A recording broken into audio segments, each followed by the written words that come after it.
Assalamualaikum warahmatullahi wabarakatuh. Jumpa lagi di channel Muslim Cerdas.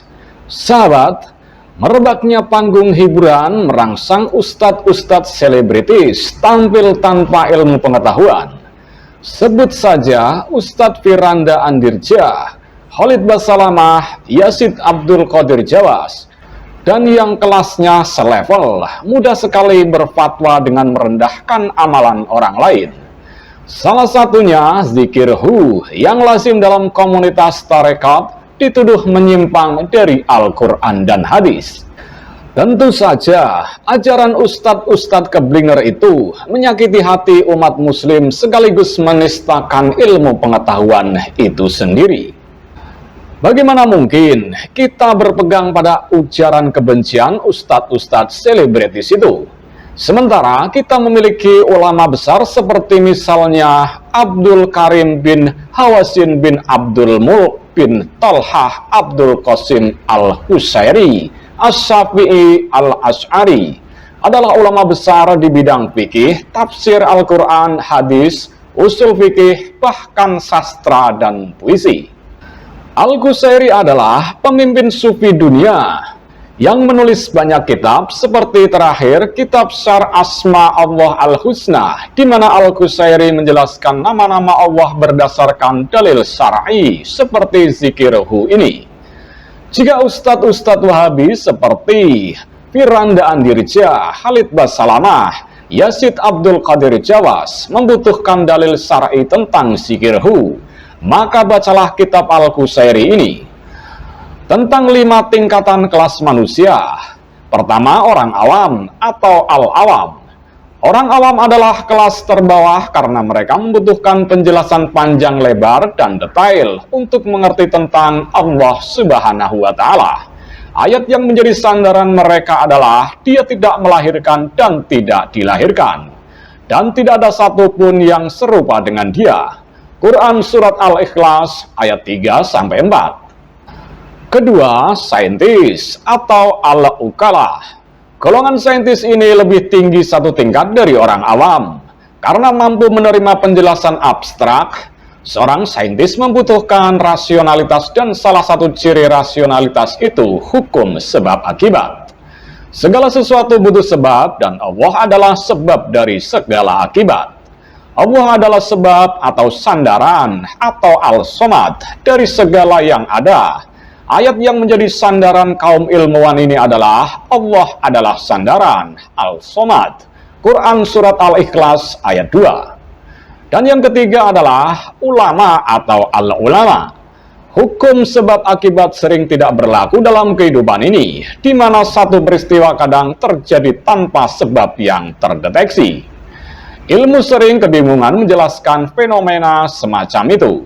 Namun, kaum ulama yang kelas inteleknya lebih tinggi dari ilmuwan maupun menerima dan memahaminya sebagai bentuk kuasa Allah Subhanahu wa Ta'ala. Allah Subhanahu wa Ta'ala yang Maha Esa atau Ahad berada di balik segala yang ada. Ayat yang menjadi sandaran kaum ulama ini adalah kata Ahad dalam katakanlah, Dia adalah Allah yang Ahad. Quran Surat Al-Ikhlas ayat pertama.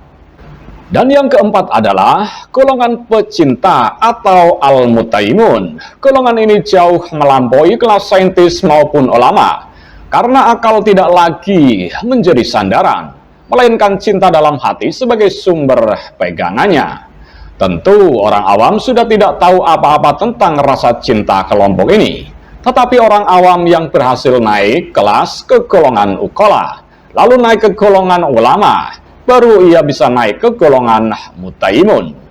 Pegangan utama golongan keempat ini adalah kata Allah dalam katakanlah, Dia adalah Allah.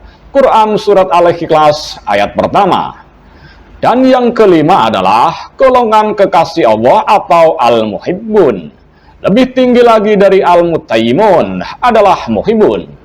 Kekasih Allah memiliki tingkat yang lebih tinggi karena cinta bersifat biologis interaktif antara manusia dan Allah. Sedangkan cinta golongan mutaimun masih bersifat monolog, satu arah dari manusia ke Allah. Al-Qusairi mengatakan, golongan muhibbun ini sudah cukup dengan kata hu atau dia dalam ayat katakanlah dia. Quran Surat Al-Ikhlas ayat pertama. Kata hu ini adalah nihatut tahqiq atau puncak tertinggi manusia menerima realitas Allah Subhanahu wa Ta'ala, kata Imam Al-Qusairi. Dalam sejarah kegemilangan ilmu pengetahuan Islam, memang harus diakui ada duri dalam daging. Mau tidak mau harus diterima sebagai kenyataan bahwa kehadiran Syekhul Islam Ibnu Taimiyah rahimahullah abad ke-14 Masehi adalah ganjalan. Puritanisme Islam mulai disemai dan kelak tumbuh subur di era kebangkitan gerakan Wahabisme abad 18 Masehi oleh Muhammad bin Abdul Wahab. Intelektualisme didangkalkan dan orang diperbolehkan belajar Al-Quran, Al-Hadis tanpa memerlukan ilmu-ilmu bantu yang diperlukan. Dalam kitab Majmu' Fatawa, Syekh Ibnu Taimiyah jelas dan terang mengatakan bahwa zikir yang benar adalah dengan mengucapkan La ilaha illallah. Sedangkan orang yang berzikir dengan mengucapkan Ya huwa atau huwa adalah bid'ah. Ibnu Taimiyah menggarisbawahi bahwa umat muslim tidak diperbolehkan berzikir dengan isim mufrad dari nama Allah, kata Ibnu Taimiyah dalam kitabnya. Ciri utama gerakan Wahabisme ini memang memberangus habis ilmu pengetahuan sebagai cara mempelajari Al-Quran. Salah satunya adalah ilmu balaghah, yang di sana terdapat banyak pembahasan tentang tasbih, ijaz, itnab, isti'arah, dan lainnya. Jika semua teori linguistik sastra Arab ini dipakai, tentu berzikir hu sudah mencukupi untuk mengganti zikir la ilaha illallah. Kata hu akan menampung makna Allah, ahad, as-somad, dan lam yalid walam yulad walam yakul lahu kufuwan ahad. Karena dalam kata hu, ini teori-teori tasbih, ijaz, itnab, dan isti'arah berlaku. Mengabaikan ilmu pengetahuan dalam mempelajari agama bukan saja berbahaya pada kalangan umat terbatas, umat muslim khususnya, tetapi perilaku semacam itu juga mengancam nilai-nilai kebangsaan dan kehidupan bernegara. Pemahaman Islam yang sempit dipelajari dengan cara yang sempit, mendorong umat bereaksi dengan cara-cara yang dangkal dan sempit. Ujaran kebencian atas nama agama dan fatwa-fatwa entertain dari ustadz-ustadz selebritis meresahkan kehidupan berbangsa dan bernegara kita.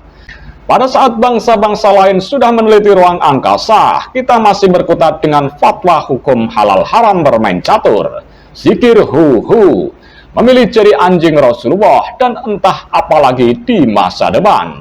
Naudzubillahi min dzalik.